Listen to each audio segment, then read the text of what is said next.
Hey there, welcome back. In this video I'm going to show you how to deal with a login with the request method on a login form that also has CSRF protection on it. So first off, as you can see, we have a cool website right here that is specially made for people to practice scraping on different examples. If you want to check it out, you can go at toscrape.com. This is not my website, but it's a great resource to learn and to test out different kinds of things related to scraping. So in this video we are going to look at the login with CSRF token example. And I will show you how to deal with that manually with the request method. As I specified in other videos, the request method is much more faster than if you were to use an automated browser, but it is a bit more work and more code to write compared to an automated browser method. Either way, I'm going to show you both methods so that you know how to do it, because it might help you sometime later on. So here's what we are going to do next. I'm going to click on the login right here, and this is basically going to open up the page of the login example, and we are going to start checking out how it works in the background. First off, as always, I'm going to right click and inspect. I'm going to drag this DevTools right here, and let's see what is on the source page. Okay, right here we have a form action to the /login path with the method of post. And also, as you can see right here, we have the CSRF token, which is dynamically generated. And first we will need to get the CSRF token value before submitting the form, because this is required for the form to work properly. So let's see what else we have here. So we have an input with the ID of username and the name as username. And also we have a password. Okay, we can first test this out by going to the network tab and making sure that the preserve log is checked right here, because it will not clear the logs on page reload /navigation. And here's what we are going to do. I'm going to resize this a bit so we can see better. And I'm going to write here admin and admin. This will work with any value because it doesn't have a user database. So we are going to do this by simply clicking on the login. And as you can see, we are going to check this first request. As you can see, the first request is to the /login path, and it is a post method. And also we can go just a bit below. We can see the request headers that are sent, the cookie, the content type, everything we need to make it similar to this in order to work. Also, we have the form data that contains the CSRF token with the username and password. And this is exactly what we are going to do.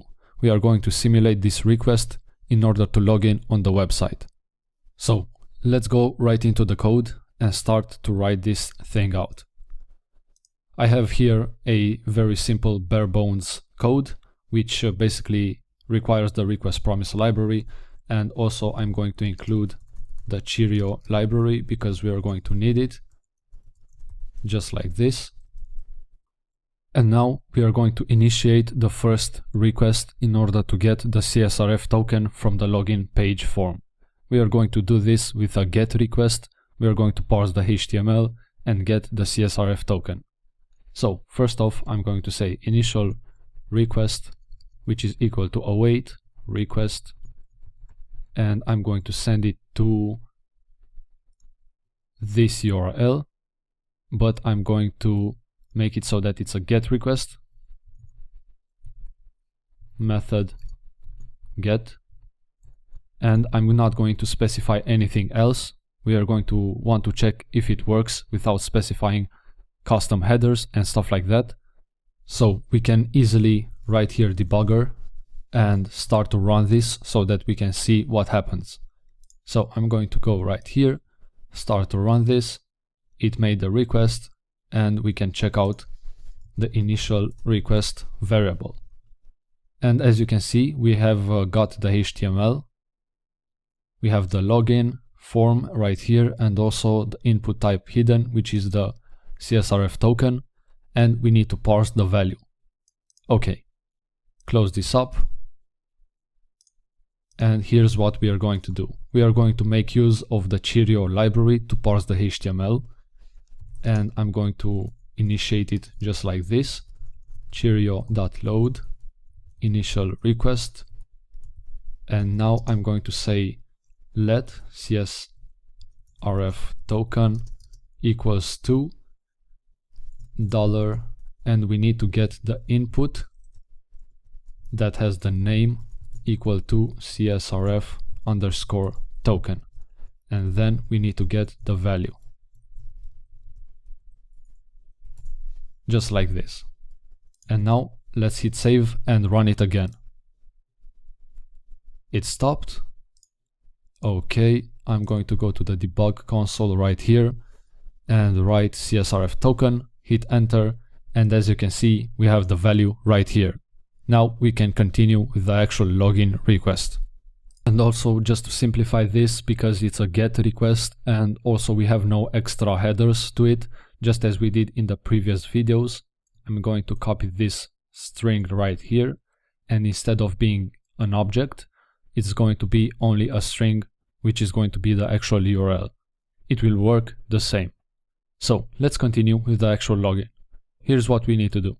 We need to submit a post request to this URL with the similar request headers that are here and also the form data that is right here. I'm going to go back in the code, and right here I'm going to also add some console logs. Console.log initial request to get the CSRF token value, and right here I'm going to say console.log post request to login on the form. I would also suggest to use a lot of console logs between the actions that you're taking, because if something doesn't work right and you're looking in the console, at least you know where the problem comes from, what worked and what didn't. So right here I'm going to make the login request, which is going to be await request, and now we are going to specify an object with the URI the same as this, but because we need to change the method to post, we need to make it as an object just like this. And also I want to specify the headers, and for the headers I want to copy these lines right here, paste them right here, and make sure to format them properly. And right here I'm going to select these two characters, Command and D, to select the multiple lines, and at the same time I'm going to remove them and format them properly just like this. And now it's almost done. Indent them, remove the content length because we do not need to specify this, and also the cookie. I'm not sure if this is required, but we first need to check, so I'm going to remove it. And this is pretty much it for the headers. And right now let's specify the form data, which is the CSRF token, the username and the password.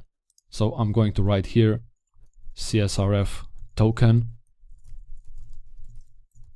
and I'm going to give it the value of the CSRF token that we previously got, the username, which is going to be admin or whatever else you want, because this is a public login and doesn't have any restriction, and also password admin. And now, because this post request, if it's working, is going to return a 302 redirect, we need to specify right here, just as we did in the previous video, resolve with full response to set it to true, so that we can see everything that the server responds with. So let's test it out and see if it works. Hit save and start to debug it. It stopped right here already, and let's see in the debug console. I'm going to say login request, hit enter, and let's see what we have.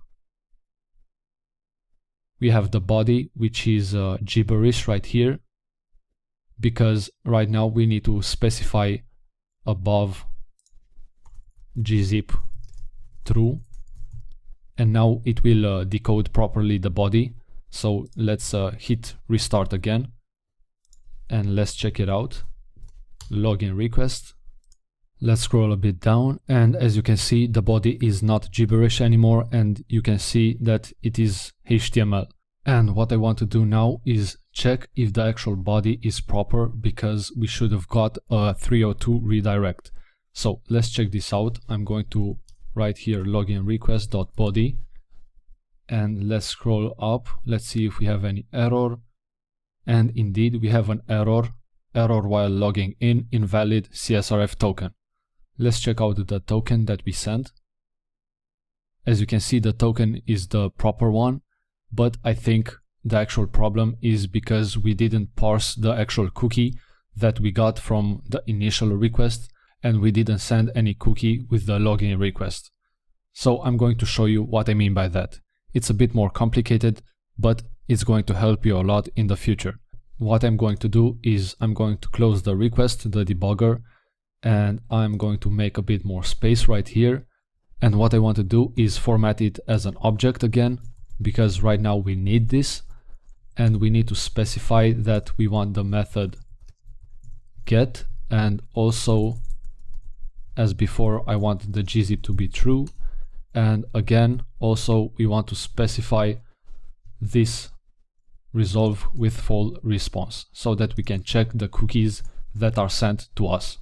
Good. Now I'm going to put right here a debugger breakpoint, and I'm going to run it again because we need to see what we got. And let's open up the debug console, and right here I'm going to say initial request, hit enter, and then we can see we have the body. And also right here, instead of passing in the actual request, we need to pass in the body, the HTML. And also we need to check just a bit below in the headers what we got, where they are. Right here we have the headers, and also you can see that we got a set cookie array with one cookie that is session. So what we need to do right now is to make a parser to get all the cookies but only get this value, because we need to form a variable which will contain all the cookies that we got from the response and send them when we do the login also. Here's what I'm going to do. Right here I'm going to say parsing the cookies, and I'm going to say let cookie equals 2, and I'm going to say right here initial request dot headers, and we are going to get the set cookie array, and then we need to map around it, and each value we want to split it by this value so that we only get this part of the cookie, and then we are going to get the first split value. And now that we have an array, I'm going to join them with a space. So if we have multiple of them, then this is going to handle that properly. So let's put a breakpoint again right here and restart it. Let's see what we got. And as you can see, the cookie now has a value, and it is the actual session that we get from the initial request.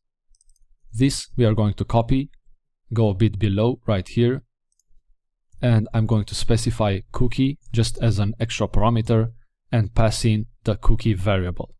Perfect. Now I'm going to stop the debugger, also remove the breakpoints from here, and we can test it out and see what happens. I'm going to start again the debugger, and let's see what error we got. Indeed, we have the 302 status error code, which is the redirect, which means this is working properly. But we need to solve it so that it doesn't throw an error, even though the 302 status code is properly, because it redirects after we logged in. So right here I'm going to make a try catch. Just like this. Error. Actually we are going to get the response, and right here I'm going to get the debugger so that we can see what response we have. Save it and start again. And we can check the response.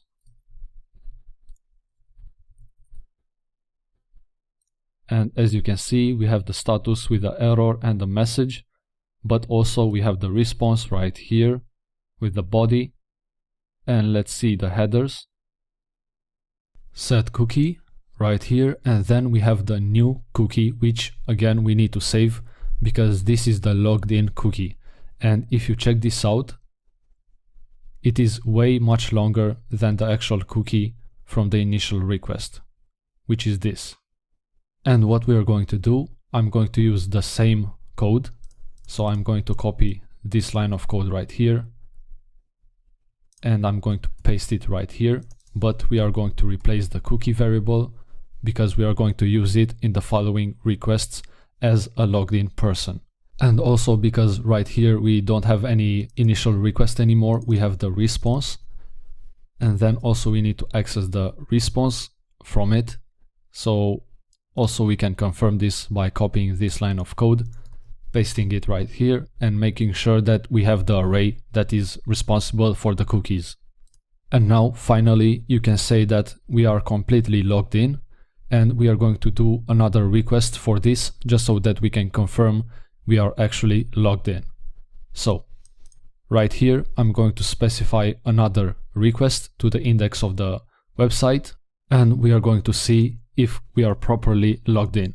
So let logged in response, and it's going to be await request, and let's copy the URL of the page, this one, but actually let's copy the full headers, and we're going to paste them right here, just like this. But now we need to make sure that we don't have the post method and we are on the login. And also we do not need the content type because we are not submitting anymore a post request to a form. So what we are going to need is to make sure that we have the newest cookie after we are logged in. So this is pretty much it. We need to check the HTML response so that we can see if we are logged in or not. So right here I'm going to remove the debugger just like this, and let's run again the code.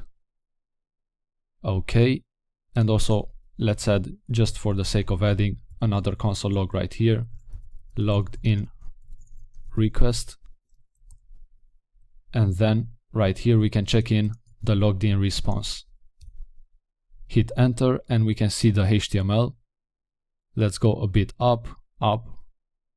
And right here we can check easily if we are logged in by checking the body of the response and seeing if we have the logout button. If we wouldn't be logged in, we wouldn't have the logout button.